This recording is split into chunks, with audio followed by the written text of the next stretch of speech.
په دې ډېر بحثونه مه کوئ چې روا او ناروا دي دا د امت ضرورت. تاسو کې کوم طالب ده چې غټ موبایل نه لرئ؟ کوم طالب غټ موبایل لري هغه لاسونه جګ کوي؟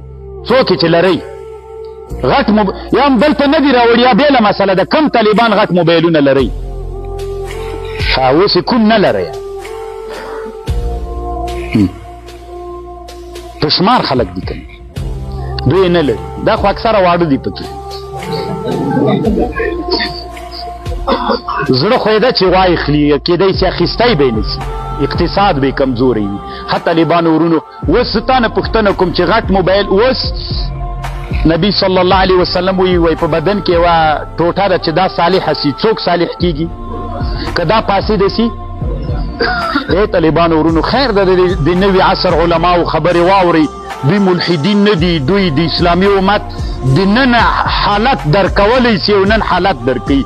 نو دی داسې وایي ابوالحسن علي الندوي وایي نن عصر کې اعلام رسنۍ میډیا چې ده دا د زړه حیثیت لري. اذا صلح الشعب كله واذا فسد الاعلام فسد الشعب كله.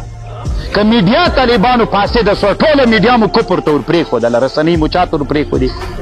کفر ته مو ورپرېښودلې. بیخي موږ هېڅ نشریات نه کول، ټول مو دوی ته ورپرېښودلې. نو دا ټولنې اوري که یې نه اوري؟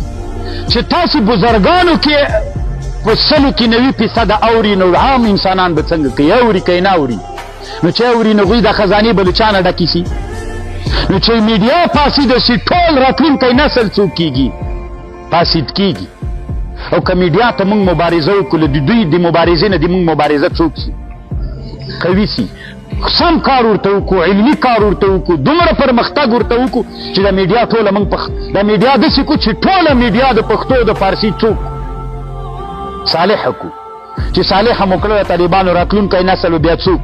اذا صلح الاعلام صلح الشعب واذا فسد الاعلام فسد الشعب.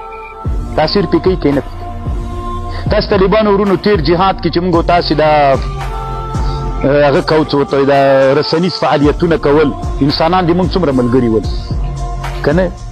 یعنې دا ملګري مو څومره راډېر سوي ول په هغه باندې. دومره د دنیا نه به مو انسانان دې ته راجلبول چې موږ درځو او جهاد کوو، د روان یو ولاکه پاتې سو.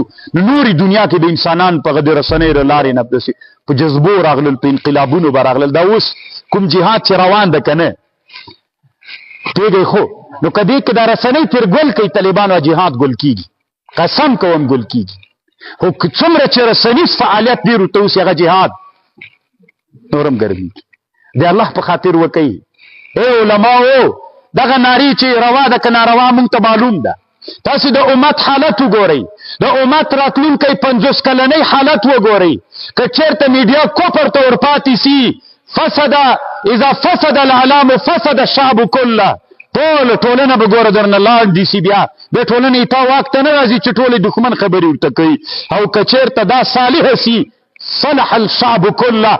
دا شعب خو لا څه کوي چې له سرحدونو نه باندې شعبونو کې به انقلابونه را پیدا سي، دی به د اسلامي امت دی په حرکت باندې راسي او بیا اسلامي امت ته هغه میندې او هغه مسلمانان چې امیدونه لري بیا به